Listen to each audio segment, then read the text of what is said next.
Terminan los ejercicios de Cuaresma para el Papa Benedicto XVI y para toda la curia romana. Y el Papa medita sobre estos ejercicios espirituales en los que Cristo se hace servidor de todos y el Papa es el siervo de los siervos de Dios. En la mesa trataremos el tema siempre tan envuelto en misterios, siempre con temores, pero también con esperanzas de el fin de los tiempos. Esto a petición de usted. Esto y más hoy en el Pulso de la Fe. Quédese conmigo, acompáñeme.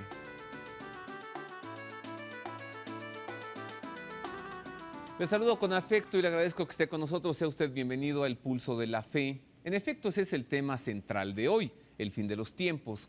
Y por ello hemos traído para usted esta bellísima pieza, un cuadro que muestra el juicio final, manufactura de Miguel Ángel, Michelangelo Buonarroti, y que forma parte de los frescos que decoran la Capilla Sixtina.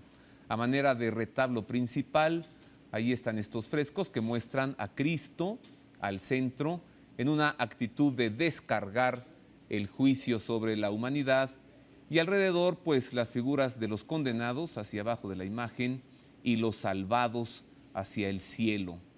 Son imágenes que usted tiene en pantalla. Mire usted allí a Cristo vencedor con un cuerpo atlético y el brazo derecho levantado a manera de descargar el juicio. Y a su derecha, María, su madre, pues mirando hacia el otro lado en una actitud como de, ay hijito, no lo hagas porque estos pobrecitos no van a poder soportar esto, ¿no?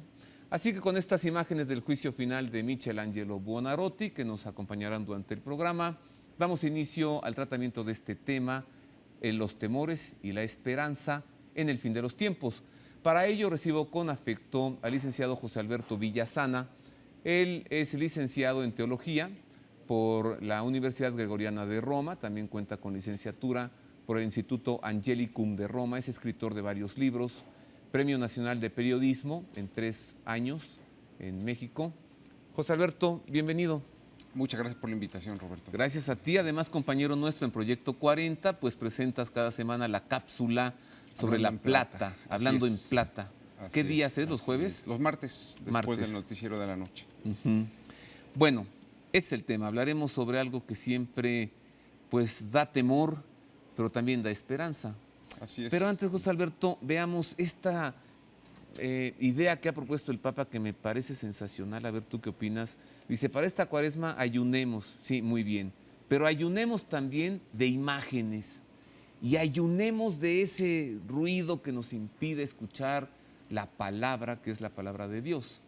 Vea usted el editorial semanal del director de la Sala de Prensa de la Santa Sede, el padre Federico Lombardi, que nos hace reflexionar en torno a esta propuesta de Benedicto XVI, ayuno de imágenes. Ayuno de imágenes, pero también necesidad de imágenes purificadoras. En la conversación entre el Papa y los sacerdotes romanos al principio de la Cuaresma hubo un punto de reflexión especialmente actual y original. Hablando del anuncio del Evangelio en nuestro contexto cultural, el Papa observó que vivimos un tiempo en el que nos inundan las palabras y las imágenes, tantas y tan confusas que pierden su valor y es difícil reconocer en ellas significados profundos. Por eso no solo necesitamos de un ayuno corporal, sino probablemente todavía más de un ayuno de palabras y de imágenes para recuperar el espacio del silencio interior en el que podemos escuchar la palabra de Dios, la palabra con P mayúscula. En esta época de desarrollo explosivo de las comunicaciones sociales, es una pista de reflexión y de búsqueda espiritual importante, difícil pero vital. Una disciplina, digamos incluso ascética, del uso de la comunicación para saber usarla para el bien y no ser sus esclavos. Es más urgente que nunca. Pero el Papa sugiere también otra valiosa reflexión. Observa que actualmente hay un renacimiento positivo del arte y la música cristiana. No solo tenemos que conseguir hacer silencio ante una invasión de superficialidad, vulgaridad y pornografía, sino que también debemos contrarrestarla eficazmente, alimentando nuestra visión y nuestra vida interior, nuestra imaginación y nuestros sentidos interiores, con una belleza que purifique, con imágenes verdaderas. Jesús es la imagen verdadera de Dios, recuerda el Papa. Es preciso volver a contemplar con los ojos físicos y con los interiores no solo las imágenes del Evangelio, sino también toda forma de belleza que sea capaz de liberar el espíritu. Silencio y belleza verdadera para la libertad del espíritu. Reeducar nuestra fe para escuchar y para ver, porque la fe, concluye el Papa, es precisamente escuchar y ver. Ayuno de imágenes, ayuno de ruidos, ayuno de cosas que perturban la paz y la tranquilidad. En otras noticias le platico que se han cumplido 25 años de la promulgación del Código de Derecho Canónico, código que fuera promulgado por Juan Pablo II. El Código de Derecho Canónico es lo que rige la vida de la Iglesia, es el instrumento que, en otras palabras, dice qué es lo que se debe hacer y qué es lo que no, como si fuera, por ejemplo, la Constitución en el caso de México. Conozca más del Código de Derecho Canónico y más de este 25º aniversario de su promulgación por el Papa Wojtyła en esta nota. La esencia del derecho canónico es la persona del cristiano en la Iglesia. Late un corazón joven en las páginas del Código de Derecho Canónico a los 25 años de su promulgación por parte de Juan Pablo II, que quiso reformar el cuerpo central del ordenamiento legislativo de la Iglesia a la luz de las aportaciones doctrinales del Concilio Vaticano II. La ley de la Iglesia, recalcó Benedicto XVI al recibir a los participantes en la convención La Ley Canónica en la Vida de la Iglesia, Investigación y Perspectivas en el signo del reciente Magisterio Pontificio, es ante todo Lex Libertatis, ley que hace libres a los hombres para adherirse a Jesús. Para adecuarse a su misión, la ley canónica tiene que ir unida, por un lado, al fundamento teológico que le aporta racionalidad y que es un título esencial de legitimidad eclesial. Por el otro, tiene que poder ligarse a las mutables circunstancias de la realidad histórica del pueblo de Dios. Es preciso saber presentar al pueblo de Dios, a las nuevas generaciones y a los que están llamados a hacer que se respete la ley canónica, el vínculo concreto que esta ley tiene con la vida de la Iglesia, para custodiar los delicados intereses de las cosas de Dios, para proteger los derechos de los más débiles, de los que no tienen otra fuerza para hacerse valer, pero también para la defensa de los delicados bienes que cada fiel ha recibido gratuitamente. En las 2 jornadas de estudio, que han visto una amplia participación internacional, expertos y estudiosos han debatido sobre la actualidad de los códigos. Los comentarios de Monseñor Francesco Coco Palmerio y del cardenal Julián Herranz, presidente y presidente emérito del Pontificio Consejo para los Textos Legislativos. En un código de derecho canónico, que es distinto de un código de derecha estatal, hay muchas expresiones, muchos cánones que son sencillamente la afirmación de un derecho que no viene del legislador eclesial, sino que procede de Cristo mismo. La misión del código es la de crear un gran cuadro, un gran mosaico en el que se describan las personas, las comunidades, con sus atribuciones, de manera que cada cual sepa cuál es su papel en la Iglesia y cuál es su dignidad en la Iglesia. Todo bautizado debe convertirse en un apóstol de Cristo y un evangelizador de su propio ambiente. Cada uno de nosotros tiene que intentar recorrer los pasos de los primeros cristianos, un ser, hombre o mujer, que tiene un amor fundamental sobre el que se basan los demás. Este amor se llama Cristo. Todo cristiano debe transmitir este amor en el ambiente en que se mueve. De este modo se fecunda la realidad social, la humanidad, se evangeliza el mundo. El código contribuye mucho a esto, porque se ha sistematizado por primera vez en un conjunto de normas todos los derechos y deberes que tienen los bautizados. Entre ellos, el derecho a la evangelización, al apostolado, no como concesión de la jerarquía, sino por un deber de derecho divino, ser mensajeros de Cristo en medio de las realidades temporales. 25 años del Código de Derecho Canónico. Entremos al tema central que hoy nos ocupa, los temores y la esperanza en el fin de los tiempos. José Alberto, un tiempo que nadie sabe.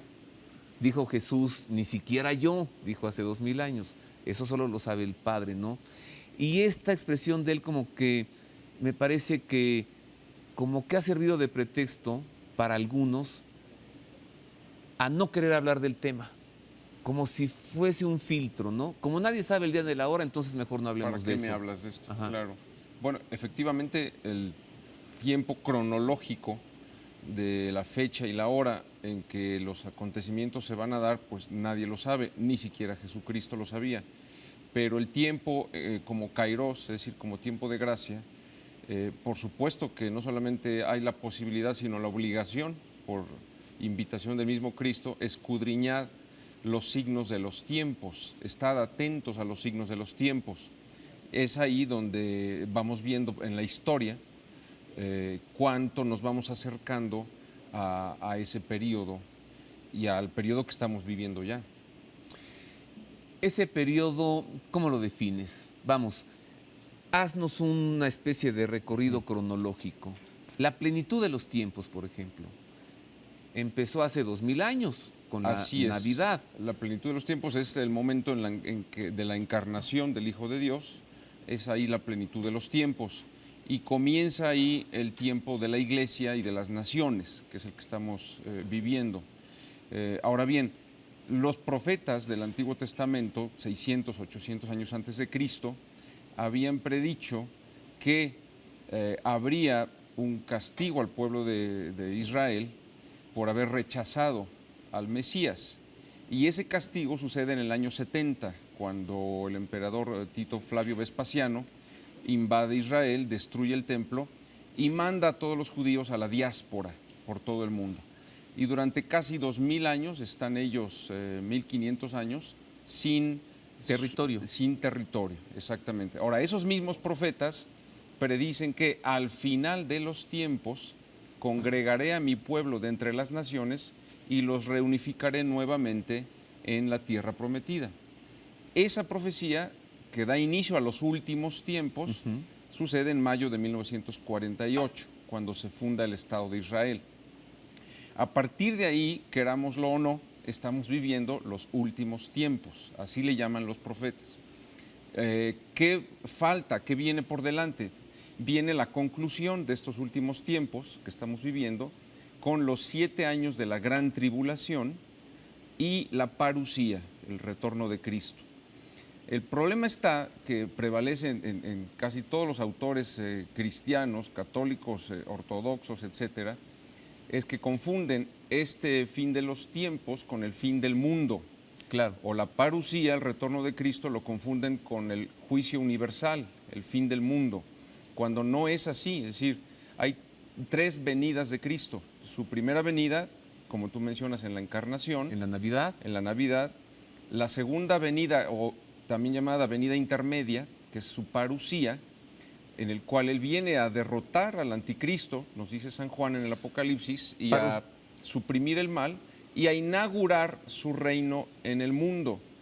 Un reino que, dice San Juan, dura 1000 años, que puede ser simplemente simbólico.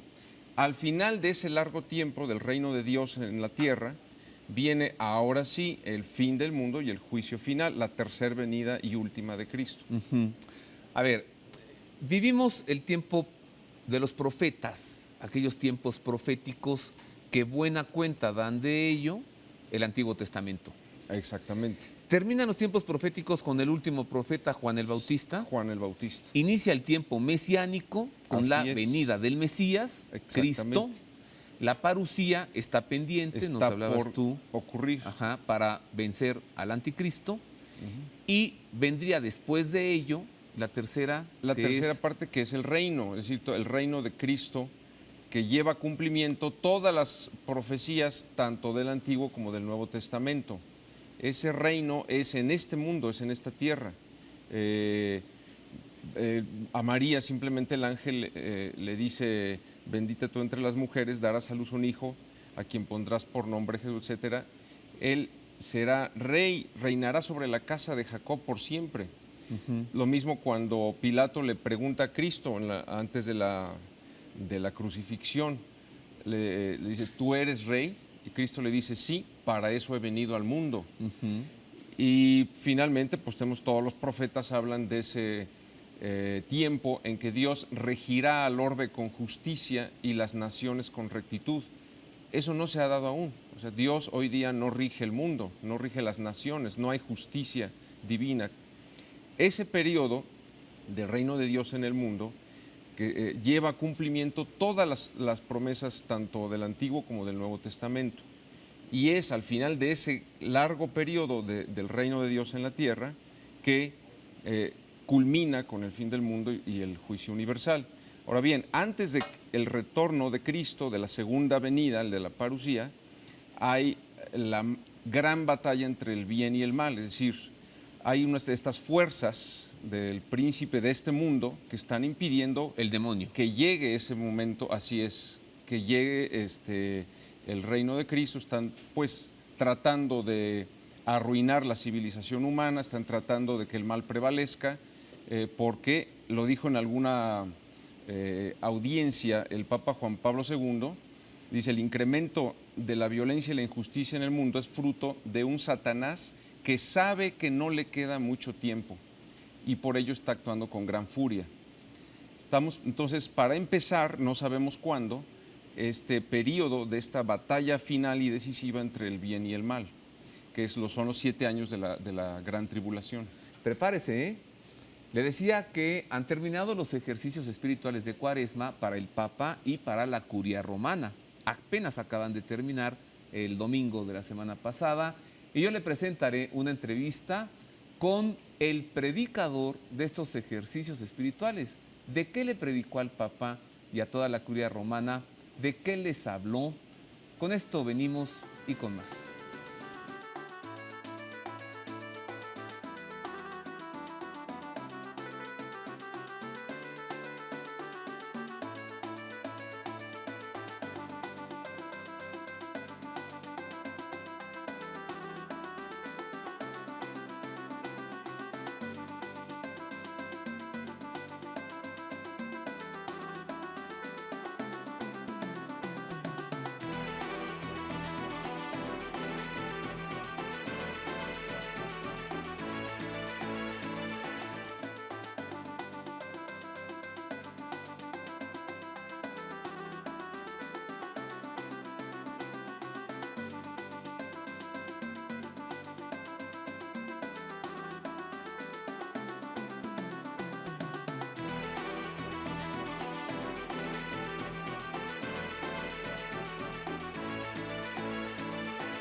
Continuamos en más de El Pulso de la Fe. Estamos hablando sobre los temores y las esperanzas en el fin de los tiempos.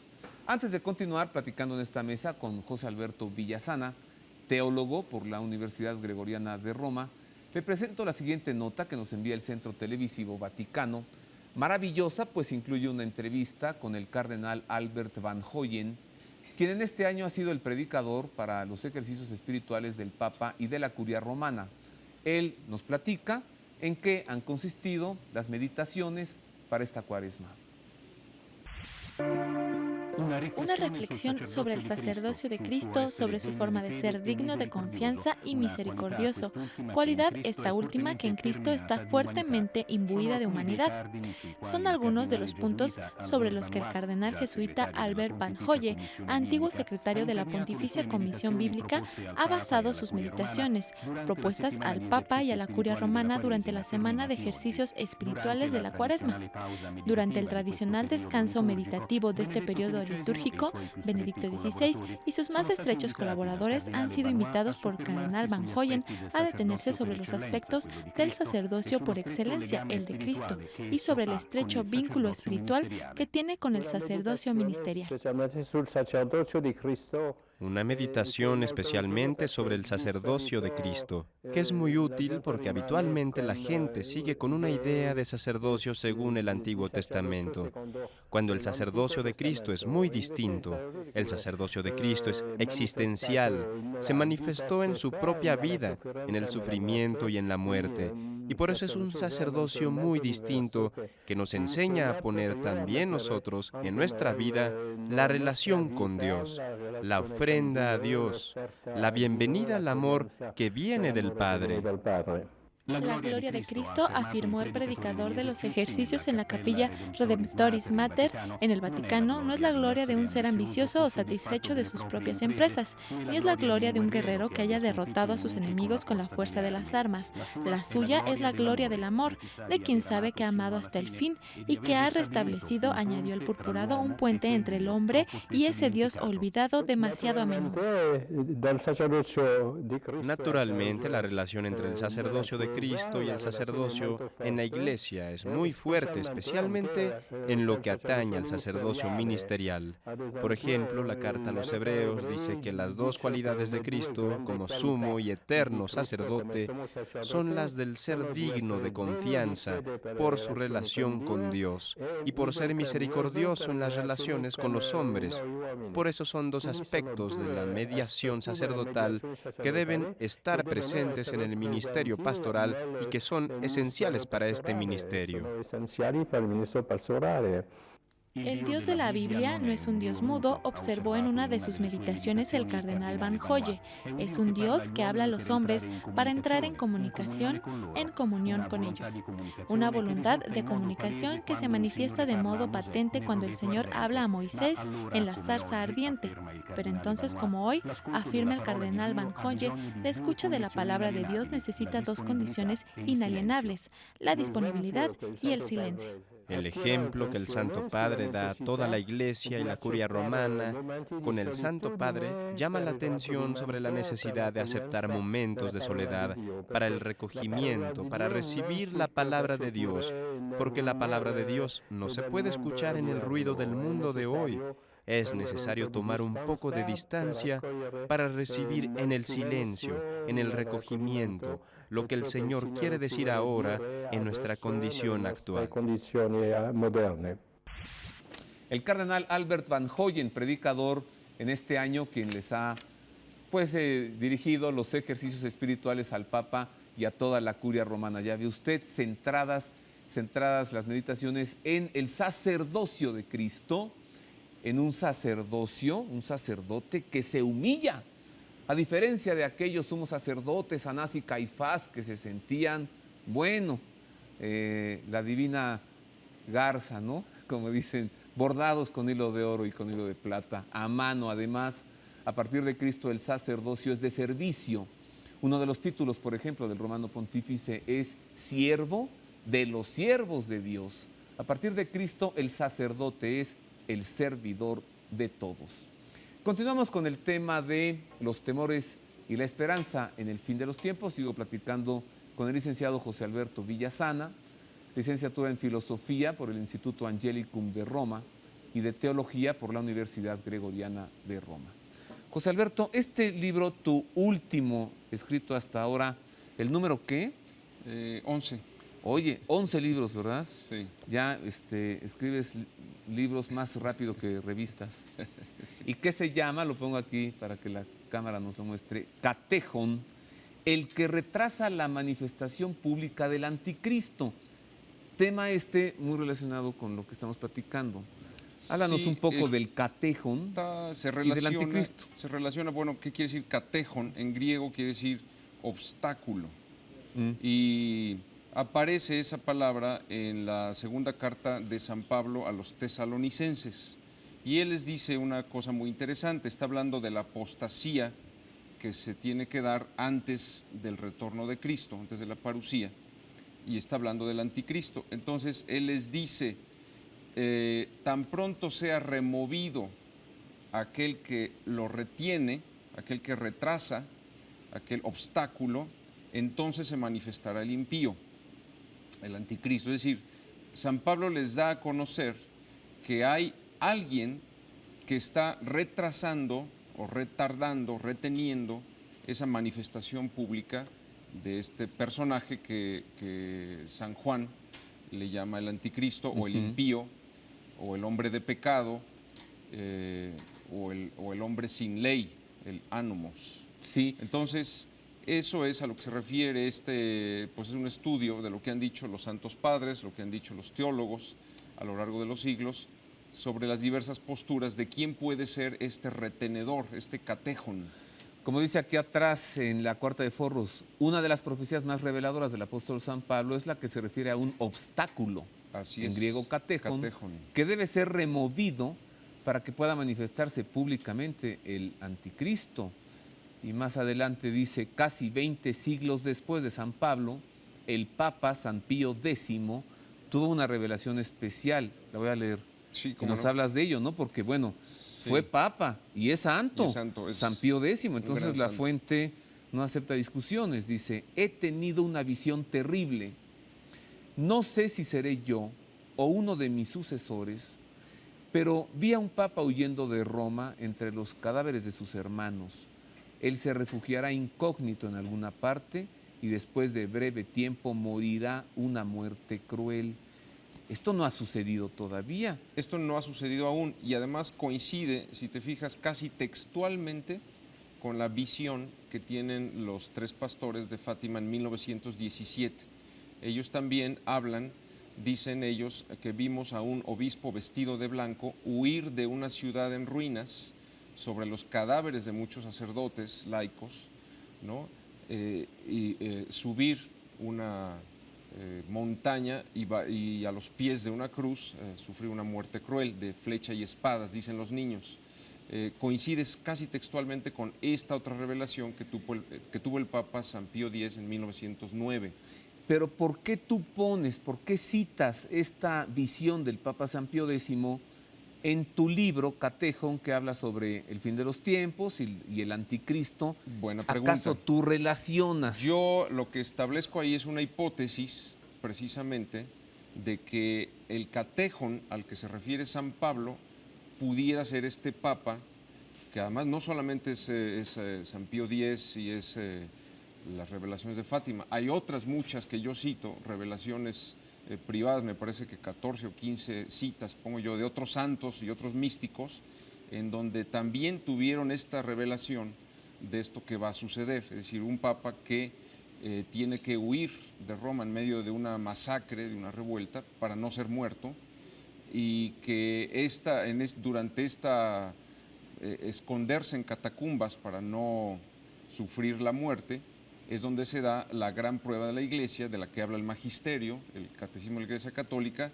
del gran cisma de la Iglesia. Es decir, un cisma. Un cisma, sí, es decir, dos papas. Un papa auténtico, que tuvo que huir de Roma y refugiarse, y otro que toma fraudulentamente la sede de Pedro, un antipapa, que no es la primera vez, ha habido 37 antipapas en la historia de la Iglesia, y que causa, dice el catecismo y dicen otras fuentes de revelaciones privadas, la mayor prueba de la Iglesia, el mayor cisma que ha habido.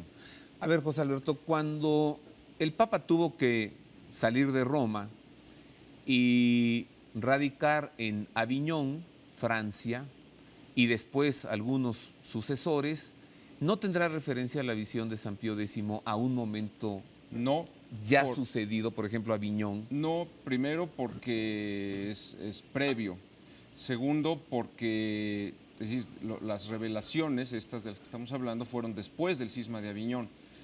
En segundo lugar, porque no coincide, al igual que tampoco coincide la interpretación que dio la Santa Sede el 26 de junio del año 2000 respecto a la visión de los niños de Fátima, porque Roma no estaba en ruinas, porque el Papa no huye sobre los cadáveres de muchos de sus hermanos. Ni siquiera cuando y Aviñón. no fue muerto.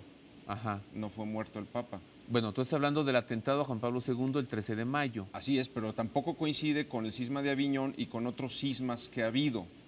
Repito, ha habido otros momentos en que ha habido dos papas, un auténtico y un antipapa, y una pugna de cardenales contra cardenales, obispos contra obispos, pero esta concretamente por las notas, por las características adicionales que menciona, no se ha dado aún. Aparte, repito, porque esas revelaciones son posteriores al cisma de Aviñón y a otros cismas que ha habido. Para quien quiera profundizar en este tema y conocer más de tu libro, ¿dónde se encuentra? Porque luego nos da mucho gusto, nos escribe mucho el público al correo electrónico del programa preguntando dónde está. Sí, bueno, de momento solamente en la nueva librería parroquial de Clavería. Que está en Azcapotzalco. Azcapotzalco. Librería Sí. Parroquial de Clavería, ahí está este libro. los otros que has escrito. También, ¿no? y los anteriores, sí. Tienes un Así libro que se es. llama Parusía. Parusía, Israel y los últimos tiempos y Catejón. O un correo donde se pueda solicitar. Sí, es avillasa@yahoo.com. Al volver de una pausa, lo ponemos en pantalla para pues ya de una vez responderle sus preguntas, ¿no? Se encuentra en la librería parroquial de Clavería y más adelante le diremos este correo donde lo puede pedir. Cambiamos un poco de tema. Le presento enseguida, claro, luego vuelvo con más de El fin de los tiempos. Otro editorial del director de la Sala de Prensa de la Santa Sede, el padre Federico Lombardi, que nos hace reflexionar sobre algo que acaba de decir Benedicto XVI y que particularmente a las mujeres les será de mucho agrado, pues el Papa habla sobre la dignidad de la mujer. Miren. Gracias a ti, mujer, por el hecho mismo de ser mujer. Con la percepción propia de tu feminidad, tú enriqueces la comprensión del mundo y contribuyes a la plena verdad de las relaciones humanas. Con esta declaración apasionada de gratitud, podríamos decir también de amor por cada mujer, concluía Juan Pablo II la serie de agradecimientos en la Carta a las Mujeres, su original contribución como preparación a la Conferencia Mundial sobre la Mujer en Pekín en 1995.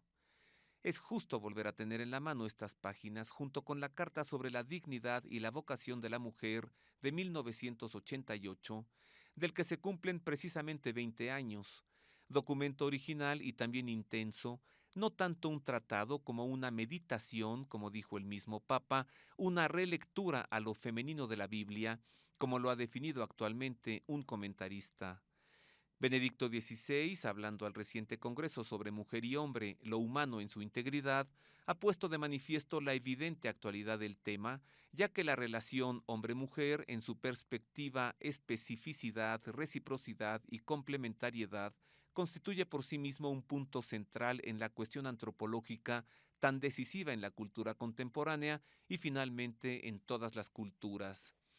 El Papa observa que cuando la mujer o el hombre pretenden ser autónomos y totalmente autosuficientes, corren el riesgo de encerrarse en una autorrealización que de hecho los reduce a una soledad opresiva.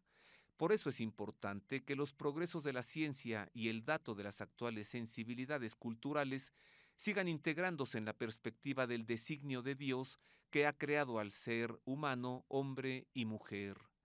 Contra la mentalidad machista, los cristianos deben promover una cultura que reconozca a la mujer en el derecho y en la realidad de los hechos, la dignidad que le corresponde, que le permita colaborar en la construcción de la sociedad, valorando lo que a Juan Pablo II le gustaba definir como su típico genio femenino. Esta tarea está ahora y siempre frente a nosotros, en la Iglesia y en el mundo. Pues ahí tiene usted la dignidad de la mujer, un tema muy recientemente tratado por Benedicto XVI. Ahí tiene ya en pantalla el correo en donde puede recibir información sobre este libro de José Alberto Villasana, Catejón, el que retrasa la manifestación pública del anticristo. Ahí está avillasa@yahoo.com y ahí puede pues preguntar dónde se encuentra el libro, además de la librería parroquial de Clavería. Hago una pausa, regreso con las conclusiones sobre el fin de los tiempos y la esperanza en el fin de los tiempos. También le platicaremos sobre un simposio que al respecto, con un sacerdote jesuita experto que viene de Argentina, se estará presentando para quien quiera profundizar más en esto.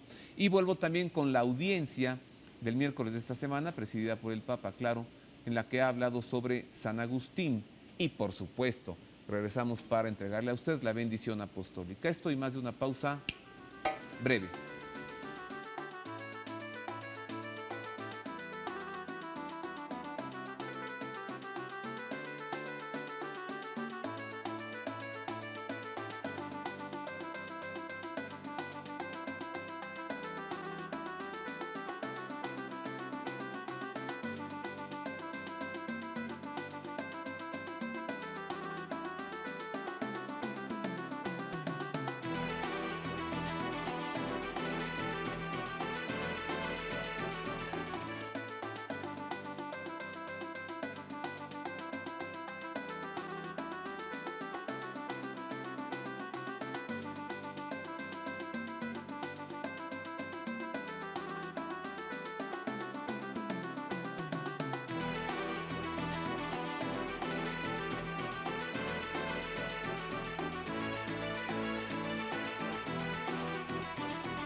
Continuamos en más del Pulso de la Fe.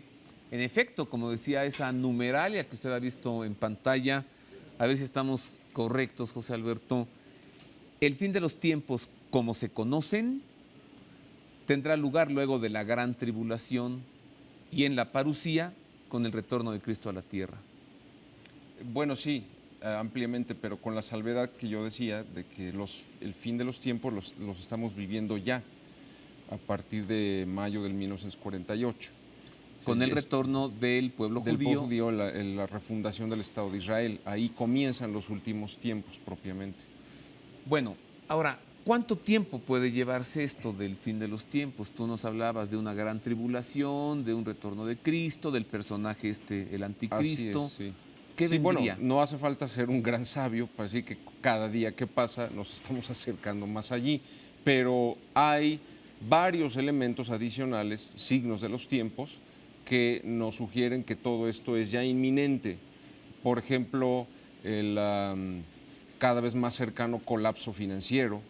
De momento estamos empezando una recesión, pero En eso Estados Unidos. finalmente va a llevar a un colapso, o sea, a una no solamente recesión, sino algo como lo del 1929, es decir, una verdadera gran depresión económica. Vamos ya hacia allá.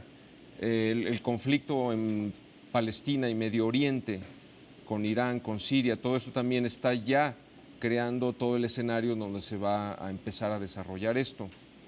En fin, Terremotos, guerras, el aumento de desastres catástrofes naturales calentamiento cada global. vez más frecuentes. ¿Son signos? Son signos exactamente de que nos vamos acercando ya a esta conclusión de los últimos tiempos, que son los 7 años de la gran tribulación.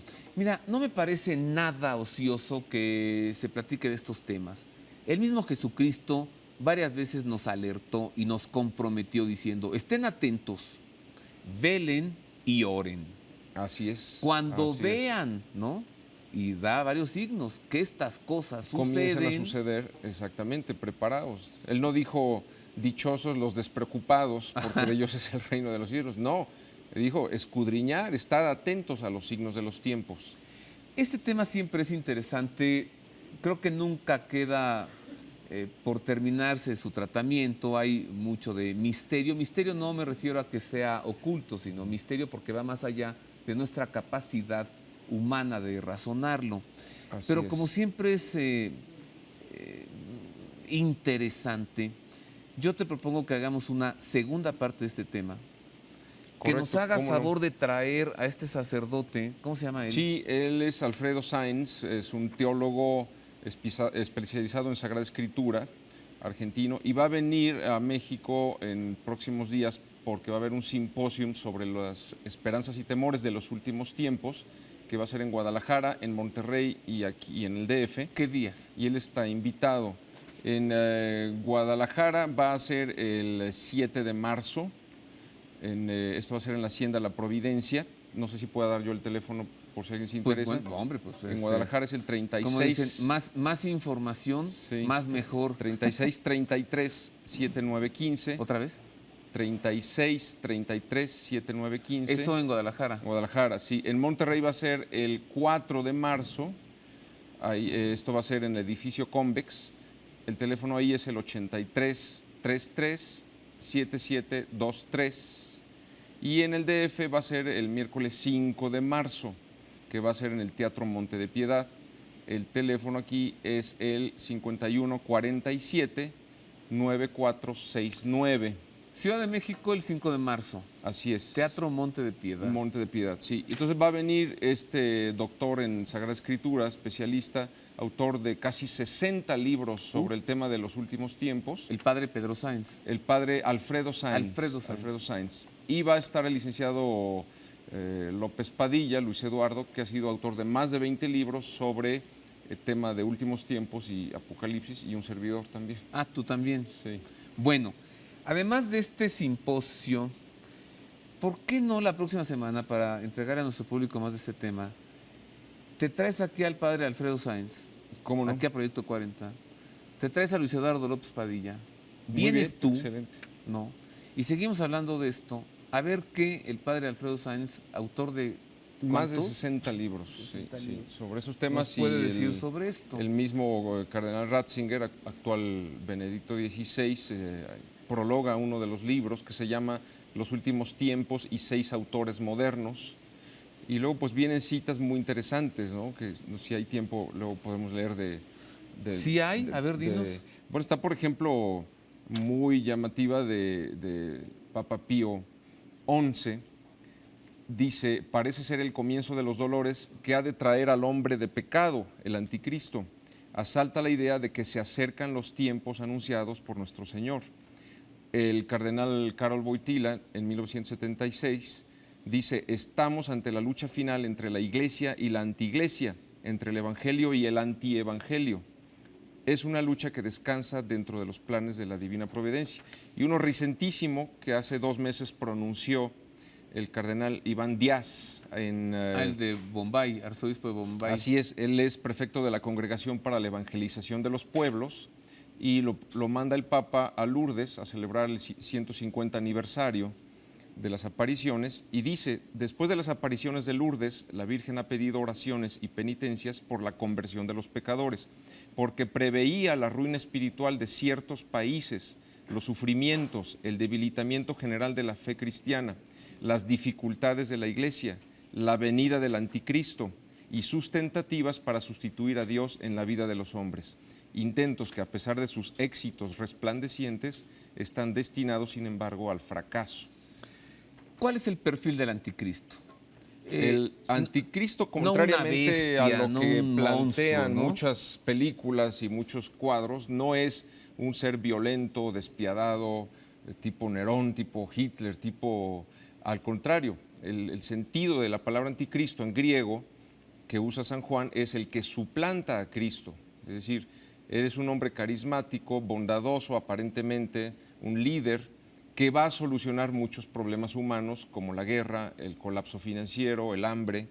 Él va a solucionar aparentemente, entonces la humanidad pues lo acaba aceptando como a un ser benefactor. Y solo a mitad de la tribulación, es decir, a los 3 años y medio, es donde él se revela como quien realmente es y empieza a desatar la persecución contra los que no se sometieron voluntariamente durante el periodo anterior, incluso a los propios judíos, a pesar de que él va a ser un judío de la tribu de Dan, el anticristo, al final de ese periodo incluso persigue a los judíos, y son ellos, asediados en Israel por el anticristo, quienes van a recapacitar, decir, bueno, si que pensábamos el Mesías ahora nos persigue, a ver si el Mesías no era el que crucificaron hace 2000 años. Wow. Y son ellos quienes invocan a Cristo, no nosotros los cristianos. Los judíos convertidos de última hora, temiendo esa destrucción, son los que invocan a Cristo y provocan que se dé la parusía.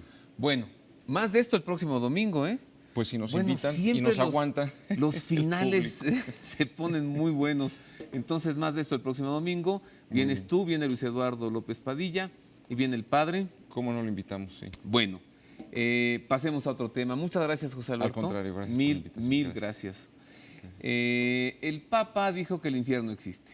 Pero ¿en qué momento y cuándo lo dijo? Durante la reunión que tuvo él con el presbiterio de la diócesis de Roma. 3 presbíteros le hicieron una pregunta a cada uno. Vea usted el momento, ¿eh? Nota que nos envía el Centro Televisivo Vaticano. Esa reunión, verá usted cómo cada uno le hace una pregunta y el Papa responde. Mi apostolado sacerdotal se desarrolla especialmente entre los jóvenes. Precisamente en su nombre quiero darle las gracias. Los jóvenes sentimos hoy más fuerte que nunca la necesidad de tener certezas. Deseamos sinceridad, libertad, justicia, paz. Queremos a nuestro lado personas que caminen con nosotros, que nos escuchen. La mayoría de las veces no es fácil encontrar el espacio y el valor para ser testigos. ¿Qué hacer entonces? ¿Cómo comportarse? ¿Vale la pena efectivamente seguir basando la propia vida en Cristo?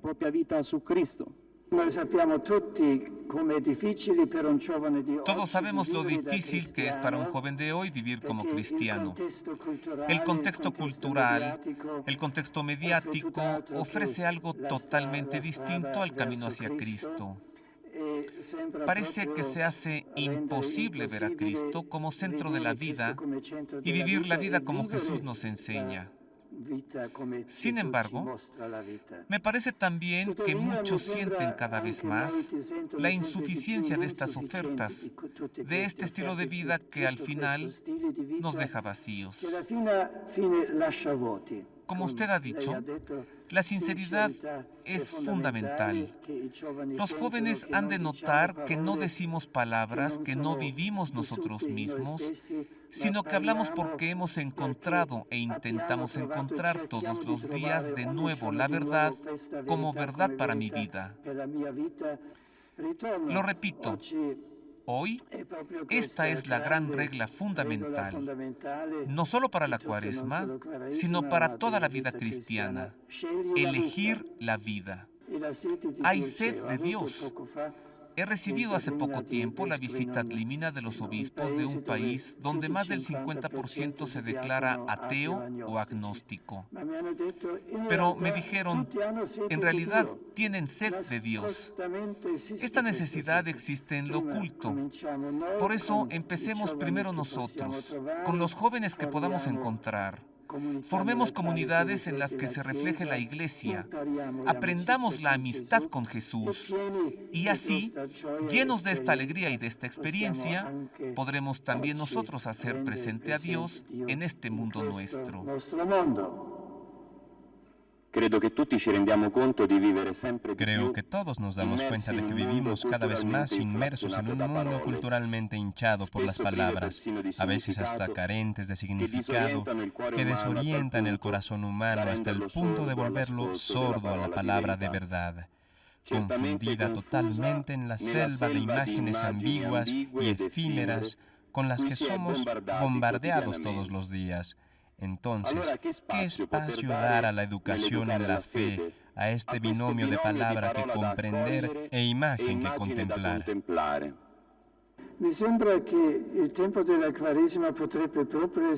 Me parece que el tiempo de Cuaresma podría ser también precisamente un tiempo de ayuno de palabras y de imágenes. Necesitamos un poco de silencio. Necesitamos un tiempo sin el bombardeo permanente de las imágenes para volver a abrir nuestro corazón a la imagen verdadera y a la palabra verdadera. Me parece prometedor que también hoy se vea un renacimiento del arte cristiano, ya sea de una música meditativa, como por ejemplo la que nació en TC, o también volviendo al arte del icono, a un arte cristiano que, podemos decir, sigue las grandes normas del arte iconográfico del pasado, pero se abre a las experiencias y a las visiones de hoy.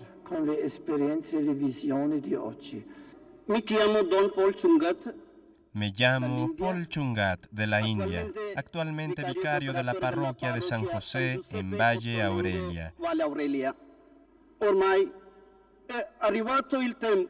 Ha llegado ya el tiempo de volver a mi diócesis en India, donde los católicos son solo el 1%, mientras el 99% no son cristianos. Lo que en estos días me ha dado mucho que pensar es la situación de la evangelización misionera en mi patria.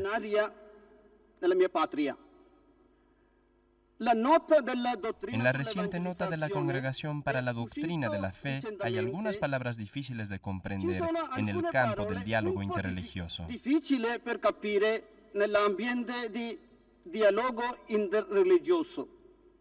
Por una parte, es absolutamente necesario el diálogo, conocerse recíprocamente, respetarse e intentar colaborar de todas las maneras posibles en las grandes metas de la humanidad, o por sus grandes necesidades, para superar los fanatismos y crear un espíritu de paz y de amor. Pero esta dimensión del diálogo, tan necesaria, la del respeto al otro, de la tolerancia, de la cooperación, no excluye la otra, que el Evangelio es un gran don, el don del gran amor, de la gran verdad, que no podemos tener solo para nosotros mismos, sino que tenemos que ofrecer a los demás, considerando que Dios les da la libertad y la luz necesarias para encontrar la verdad. Esta es la verdad y este es también mi camino. En este sentido, queremos la conversión de todos, pero dejamos que sea el Señor quien actúe. Es importante que el que quiera convertirse tenga la posibilidad y que en todo el mundo aparezca esta luz del Señor como punto de referencia y como luz que ayuda, sin la cual el mundo no puede encontrarse a sí mismo. Senza quale il mondo non può trovare se stesso.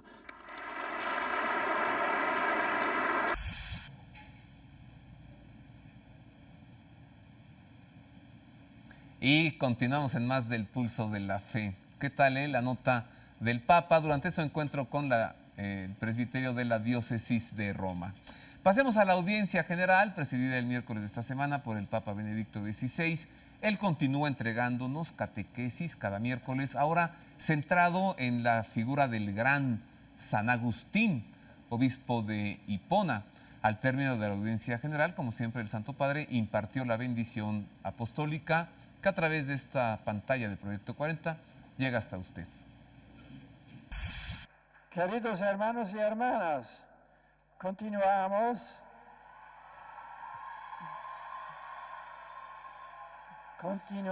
la catequesis sobre San Agustín, gran testigo de Cristo, muy querido por mis predecesores, y al que yo mismo he estudiado e meditato mucho. Il Papa ricorda che Sant'Agostino è stato molto amato dai suoi predecessori, ma anche che lui stesso lo ha studiato e meditato molto. Infatti nella catechesi in italiano aveva proprio detto che molti erano stati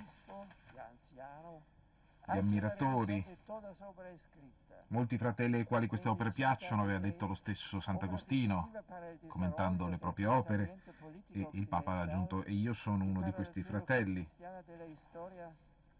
Presenta la storia della umanità governata per la divina providencia.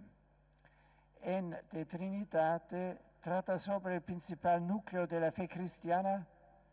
El de Doctrina Cristiana es una verdadera introducción al cristianismo que tuvo una importancia decisiva en la formación de la cultura occidental. Consciente de la necesidad de la divulgación del mensaje cristiano, escribe el De Catechizandis Rudibus, dedicado a la instrucción de muchos cristianos analfabetos, el Psalmos contra partem donati, de argumento doctrinal. En Narraciones en Psalmos se hallan muchas homilías recogidas por taquígrafos durante las predicaciones del santo, cuya fama hizo que se divulgasen ampliamente y fuesen muy consultadas. Saludo a los peregrinos de lengua española,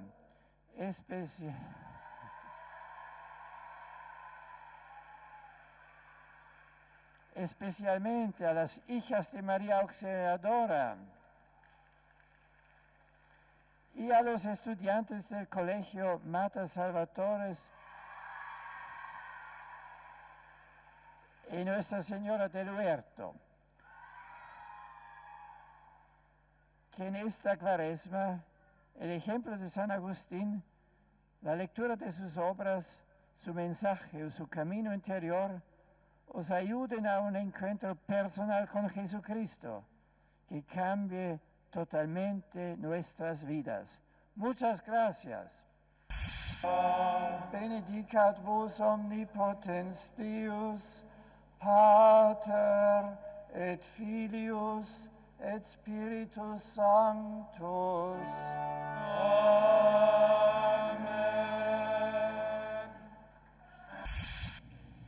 Y con esto llegamos por ahora al fin del Pulso de la Fe.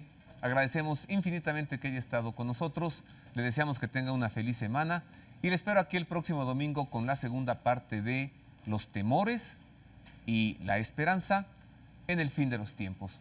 A nombre de mis compañeros, el equipo técnico de Proyecto 40 y la producción del Pulso de la Fe, le deseamos una feliz semana.